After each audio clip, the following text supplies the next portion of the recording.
الحمدللہ الذی افدع الافلاک والارضین والصلاة والسلام علی من کان نبیا وآدم بین الماء والطین فاعوذ باللہ من الشیطان الرجیم بسم اللہ الرحمن الرحیم وما ارسلناک الا رحمتا للعالمین صدق اللہ المولانا العظیم وبلغنا رسولہ النبی الامین المتین الکریم ونحن على ذلك لمن الشاہدین والشاکرین والحمد للہ رب العالمین۔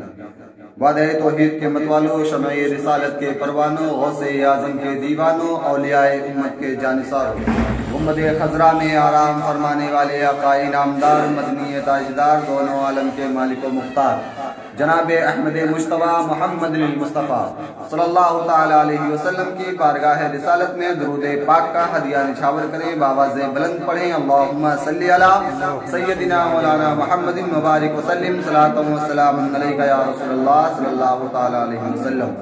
حضرات محترم، شاعر نے کیا ہی خوب پیارے انداز میں ارشاد فرمایا، کسر باقی نہ رکھی بزم کا جگمگانے میں، کسر باقی نہ رکھی بزم کا جگمگانے میں، عرب میں چاند نکلا چاندنی پھیلی زمانے میں، کسر باقی نہ رکھی بزم کا جگمگانے میں، عرب میں چاند نکلا چاندنی پھیلی زمانے میں۔ اور شاعر کہتا ہے امیر کارواں بننا تھا جن کو نوجواں ہو کر، امیر کارواں بننا تھا جن کو نوجواں ہو کر، لڑکپن ان کا گزرا بھیڑ اور بکری چرانے میں۔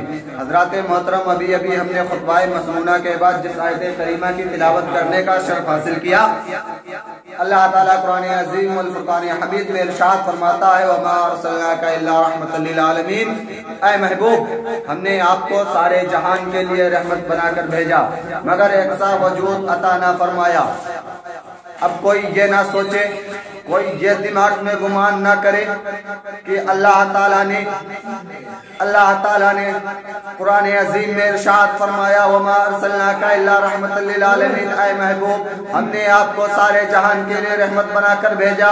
اب اگر کوئی غریب ہے، مسکین ہے، تو وہ یہ نہ سوچے کہ ہمارے لیے آقا رحمت نہیں، بلکہ یہ سوچے کہ اللہ تعالیٰ نے قرآن عظیم میں ارشاد فرمایا وما ارسلناک الا رحمتا للعالمین، اے محبوب ہم نے آپ کو سارے جہان کے لیے رحمت بنا کر بھیجا مگر سب کو یکساں وجود عطا نہ فرمایا۔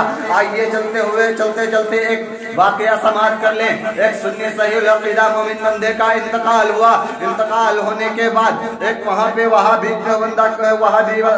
کھڑا ہوا تھا۔ وہابی نے کیا دیکھا کہ ایک سنی کا انتقال ہوا، اس کا نماز اسے نہلایا گیا، دھلایا گیا، اسے نماز جنازہ اس کی پڑھائی گئی، نماز جنازہ پڑھانے کے بعد اسے قبرستان لے جایا گیا، قبرستان لے جانے کے بعد اسے دفنایا گیا، دفنانے کے بعد اس کے اوپر اذان پڑھی گئی، قبر کے اوپر اذان پڑھنے کے بعد وہاں پہ فاتحہ دلائی گئی، فاتحہ دلانے کے بعد اب سب لوگ روانہ ہو گئے، وہ وہابی وہاں پہ کھڑے ہو کر دیکھ رہا تھا۔ دیکھنے کے بعد وہ جب اپنے گھر پہنچا، گھر پہنچنے کے بعد اس کے دو بیٹے تھے، دونوں بیٹوں کو بلا کر ارشاد فرمایا، یعنی وصیت کی، اے میرے بیٹو سنیوں میں جب کسی کا انتقال ہوتا ہے تو اسے نہلایا جاتا ہے، دھلایا جاتا ہے، کفن پہنایا جاتا ہے، نماز جنازہ پڑھائی جاتی ہے، نماز جنازہ پڑھانے کے بعد اسے قبرستان لے جایا جاتا ہے، قبرستان لے جانے کے بعد اسے دفنایا جاتا ہے،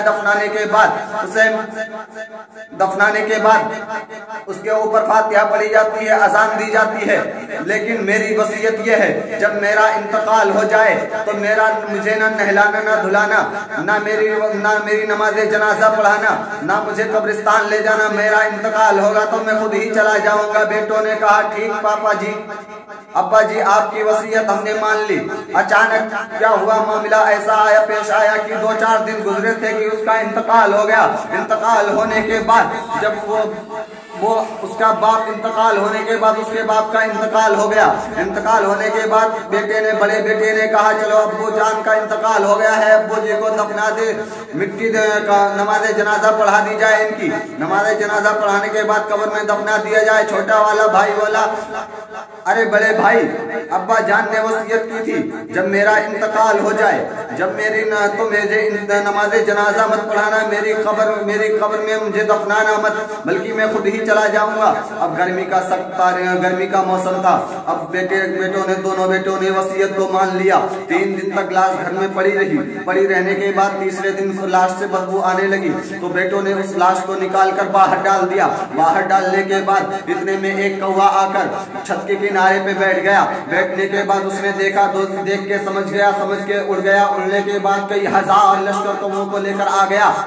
اب ان میں سے ایک کوا حیران رہ گیا۔ اس نے کہا ارے کوا بھائی یہ کیا ہے؟ بولے زندے پہ بدلہ نہیں لے پائے، یہ لاش ہے، زندے پہ بدلہ نہیں لے پائے، مردے پہ بدلہ لے لو، چلو ٹوٹ پڑو۔ اسی لیے تو کسی شاعر نے کہا وصلِ مولا چاہتے ہو تو وسیلہ ڈھونڈ لو، بے وسیلہ نجدیوں ہرگز خدا ملتا نہیں، بے وسیلہ نجدیوں ہرگز خدا ملتا نہیں۔ وما علینا الا البلاغ والسلام۔